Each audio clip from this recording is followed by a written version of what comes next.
case of a mistaken identity.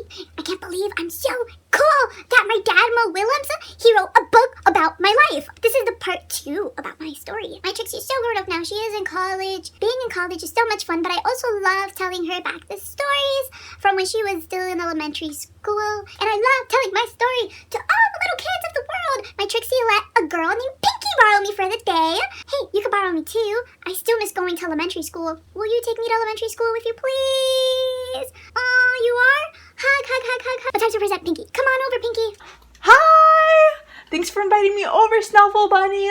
So I think we're gonna start reading the book, but really quickly, let me present myself. Hi guys, you can call me Pinky. So once upon a time ago, 13 years ago, I was once in the 2nd grade, and my favorite story Miss Pippin would read to me and all my classmates was called, as you know him, Knuffle Bunny.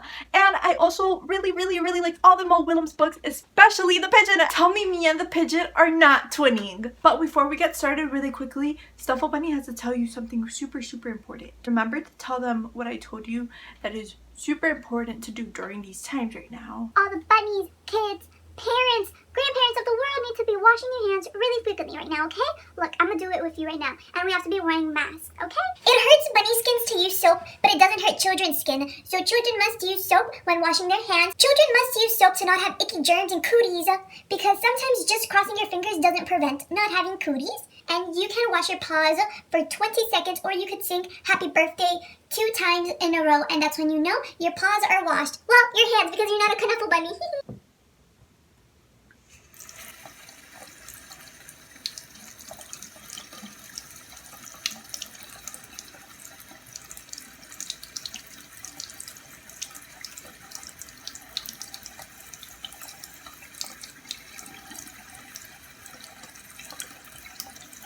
So now that Knuffle Bunny has reminded you the super important rule we all have to be doing right now, we can now get started on with the book. Okay, Knuffle Bunny, go get the book. Ha, ha, ha, ha. Look at Knuffle Bunny's hand. He could barely carry the book.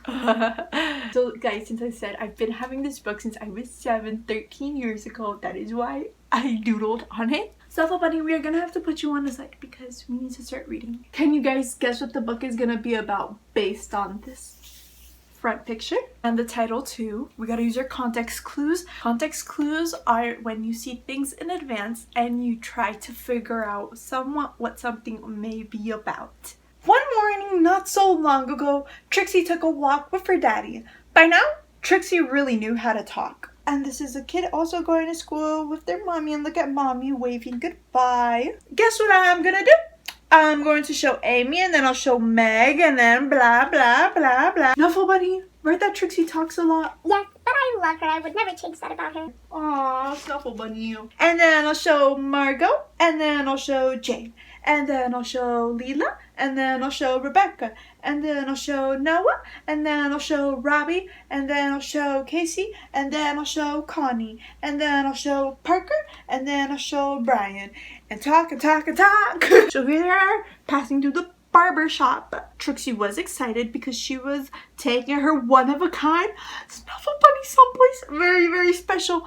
Can you guess where she's taking Knuffle Bunny? Can you tell us where she's taking you? Why not? Trixie says, come on! Can you guess what place this is? School! Here are the staircase to get to class, and then here's Trixie's daddy walking her into class. And then here is the moment where Trixie enters the classroom. Trixie couldn't wait to show Knuffle Bunny to Miss Greengrove and all her friends in pre-K. But just as her daddy kissed her goodbye, Trixie saw Sonja. What did Trixie see? What did Trixie see? I want to know what Trixie saw. What did she see? Tell us what she saw. Knuffle Bunny, there's 2 of you. Sonia looks pretty mean too. Suddenly Trixie's one-of-a-kind Knuffle Bunny wasn't so one-of-a-kind anymore. No, that's not true. You're special. The morning did not go well. Trixie is saying that Bunny is called Knuffle, Knuffle, and then here's Sonia saying Knuffle, Knuffle. Who's right? I'm so sorry for calling you Knuffle on accident. The afternoon was way worse. The bunnies were taken! Why, Knuffle Bunny? Why were you taken? You did nothing wrong. It was Sonia and Knuffle. So when the school bell rang, Miss Greengrove returned to Knuffle Bunny's back. At least Trixie seems to be happy again. Aww. And the day got better. Then before she knew it, it was time to go home. Here's mommy picking Trixie up. Trixie ate her dinner with a face. And she devoured her dessert. And she brushed her teeth so she doesn't get cavities. So here is Trixie trying to escape the mommy and daddy robots from Planet Slurp. And guys, look at this. Can you guess what book is that in the corner? That is the Don't Let the Pigeon Drive the Bus book. And this robot over here sort of looks like the pigeon as a robot, like robot shaped. And well, at 1/2 bedtime, Trixie was tucked in. Like she has a Snuffle Bunny clock. She was ready for sleep. Here's mommy and daddy saying goodnight. But a few hours later, da-da-da! Look at the pigeon drawing. She draws so good. Trixie is such an artist. First she's sound asleep. Then she's like kind of like uncomfy sleeping, and then she's turning and twisting, so that means that she's not comfortable at all. Trixie realized something. Trixie marched into her mommy and daddy's room. That is not my bunny. How does Trixie know that's not her bunny? Look at the ears. But Trixie's daddy tried to explain what 2:30 in the morning means. So Trixie's daddy asked, can we deal with this in the morning?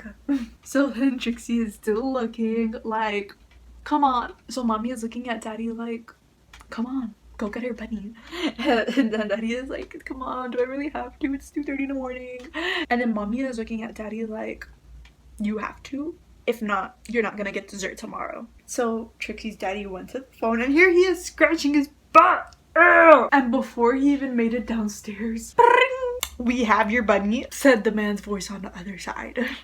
So then daddy looks at the bunny and says, we have your bunny. Arrangements were made over the phone. So Trixie and her daddy rushed across the neighborhood. Trixie didn't want to be late, and neither did Sonia. And then look, they're gonna meet here in the city center. There was an exchange. Aww. This is probably my favorite part of the story. And the Snuffle Bunnies are back where they belong. Thanks to Trixie and her daddy. Trixie was able to let me borrow you for the day. Sonia said I was so worried about my bunny. And Trixie said so was I. And they both said at the same time, I'm glad you got your bunny back. At the exact same time. Do you want to do the honors and say it? And that is how my Trixie found her first best friend.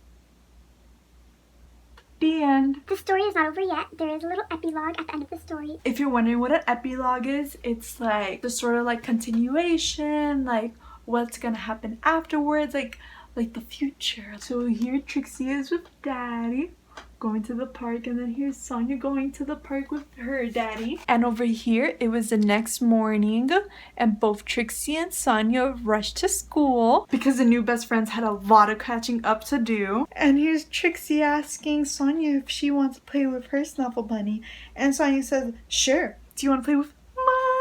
So you became friends with Knuffle Bunny? We enjoyed spending some time with you. Okay, Knuffle, I think this is time for you to say goodbye to my channel. Okay? Bye, guys! The very last clip is gonna be a time when I was once a Knuffle Bunny. I was actually a bunny when I was a baby, and then I just grew up into being a human.